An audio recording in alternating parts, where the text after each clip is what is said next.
You're watching The Movie Surgeon. This week brings us the release of Kissing Booth 2 on Netflix, which follows on from the huge success of the first Kissing Booth, which came out in 2018. I hadn't seen the first one, or even heard of it, but I thought seeing as this new one was creating such a buzz, I should watch it and see what all the fuss is about. So I sat down, turned on my friend's Netflix account that he left logged on in my flat, and watched the first movie. Before we start, make sure you're subscribed and the notifications are turned on. I also have an Instagram and Twitter, so you can follow me on there to stay up to date. Now, The Kissing Booth. Overall, the movie wasn't awful. There were a couple of redeemable moments in there. I'm not going to spend all day making fun of a basic plot of a basic film with a basic concept, but with that being said, there are some very troubling things about it, so I'm now going to spend some time mocking it. Spoilers. From this point onwards, there will be juicy spoilers. Firstly, as is such with every teenage romance thing to come out of America, it is a boring romance glued together by horrendously overused cliches. Let's get my cliche counter out, shall we? Ding ding! Horrendously cheesy dialogue. You can either follow the rules or follow your heart. Ding ding! Changing outfits in a mall. Ding ding! Passing notes to someone in class. Ding ding! Ridiculous brace-face nerd stereotype. Ding ding! American high school party complete with red cups and lots of screaming. Ding ding! Very unrealistic accidental fall into uncompromising position with our two love interests. Ding ding! Kissing whilst wet. Ding ding! A prom. Ding ding! Actors who are way too old to be in a high school movie. Ding ding! American Tories with nice cars in huge houses. Ding ding! A bitchy trio. Ding ding! The OMG girls are literally Mean Girls reincarnated. Let me know if there's any I've missed. Once you get the stupid cliches out of the way, there's a lot of other stupid elements that just really don't make much sense. Some things come across as if nobody actually checked the script after writing the first draft. The rules that Elle and Lee have are just for plot convenience. Wait, rule number 2, please? Rule number 2, never share our secrets with anyone else. Why are these people constantly quoting rules they made up when they were 6? Grow up. Elle is our main character in the movie. To give credit to the filmmakers, she is pretty much the only character that feels like a human being and has actually been developed beyond the superficial level, as she has emotions and thoughts. She has principles and a history, which we find out about during the opening of the movie in a horrendously long intro voiceover where you have to sit through almost 4 minutes of her recapping her life. I did not need to know every single detail of her life up until the point where the movie starts.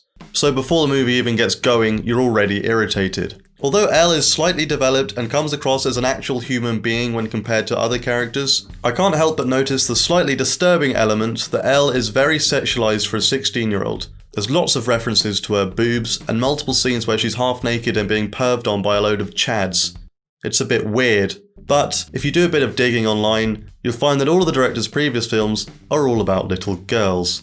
Take from that what you will. Then there's Elle's best friend Lee. He seems alright, and he's clearly got titanium legs, as he can survive a jump from this height into a shallow swimming pool. He's just the best friend, a general nice guy that pops up in every high school movie. And he's dating the very forgettable Rachel, who could probably pass as his mum as well as his classmate. His only real purpose as a character is to be the complete opposite of his older brother Noah, as he's all the good things that Noah isn't.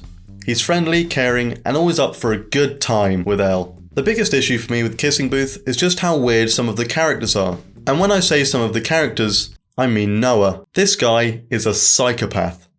Never tell anyone. Look at this happy trailer that Netflix released. Everyone's having a good time. Look at this chiseled man. Oh wow. Now look at this trailer that I made.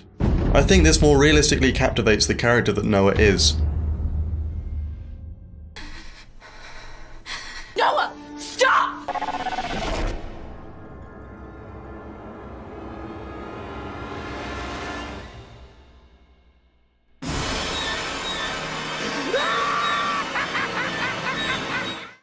He literally can't go a few scenes without having an outburst of violent rage.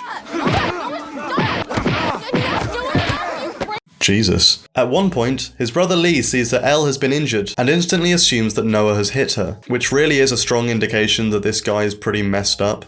Added to that is how controlling he is over Elle. He's literally gone around telling every other guy not to speak to her, takes her away from the party when she's too drunk to sleep in his bed, rather than the guest bedroom or the bedroom of her best friend Lee or any other room in the mansion that they live in. He also forcefully drags her away whenever he sees her near other guys. This, mixed with his violent tendencies, gives off some serious red flags. Noah is portrayed by Australian actor Jacob Elordi, and I feel sorry for him. I feel like as an actor he is given absolutely nothing to do whatsoever, so he just comes across as very wooden and lacking any sort of personality or character traits that might actually make Elle fall for him in the first place, apart from the fact that he obviously goes to the gym a lot. Other than telling Elle what to do, he doesn't really say much. He just ends up sort of standing around awkwardly, pulling awkward facial expressions and clearly just trying to fill up the time that he's on camera as the director has given him nothing to work with. Maybe if the director spent less time thinking about a 16-year-old girl getting drunk and stripping or jumping around in a wet bikini, he might be able to put some time into actually developing the character that she's supposed to be falling in love with. To add to our list of creeps, we've also got Touchy Tuppen, who gropes Elle before winning her heart with some weird notes and a short skirt, which absolutely enrages the psychopath. This film also features the worst English accent to hit Netflix. I'm British, you wanker. And someone's dad who keeps taking photos of everybody. There literally isn't a plot. All that happens is Elle falls for Noah when she's not supposed to, Lee gets annoyed, then 7 minutes later isn't annoyed, bish bash bosh, Elle actually gets together with Noah, and then that's it. That is literally it. But as if the plot wasn't enough, it's topped off at the end by the most horrendous surprise ever. Sorry, I don't know whether to call it a surprise or a twist or whatever it is. Whatever. I'm referring to when Elle and Lee decide to leave their fancy dress party to go and find Noah at the airport before he leaves. Another cliche. Lee, in his Batman costume, does an off-camera switcheroo with Noah. How the hell did she fall for that? I'm sorry, I know they're complete morons in this movie, but come on, look at him. The actress Joy King, who plays Elle, couldn't even act surprised very well because this is just crap. Oh my god, like what? What? Nah, I never knew that. I've really got nothing else to say about this film. Because it features a psychopathic man whose controlling and violent behaviour is excused by his looks, it made me feel similar to when I reviewed 365 Days, which is out on my channel now, so you should check that out if you haven't already. So yeah, another movie that presents pretty questionable behaviour as something romantic. Thanks, Netflix. If I was to rate this film, I'd give it a oh dear, out of oh lovely. I've just watched the trailer for Kissing Booth 2, and it looks like it's going to be the exact same story, but with one more soulless Chad. If you want to see me review Kissing Booth 2 next week, let me know in the comments. I've also just seen that the film is actually a book adaptation, so it looks like there could be a third movie still to come. I just want to say right now, thank you very much to everyone who's helped me get to 100 subscribers on the channel.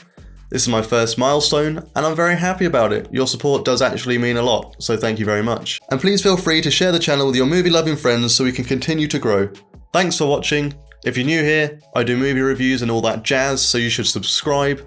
Also, let me know your thoughts on Kissing Booth in the comments, and I'll reply to each and every one. See you soon. Bye. Goodbye. Good day. Thanks for coming. Bye. Goodbye. Bye.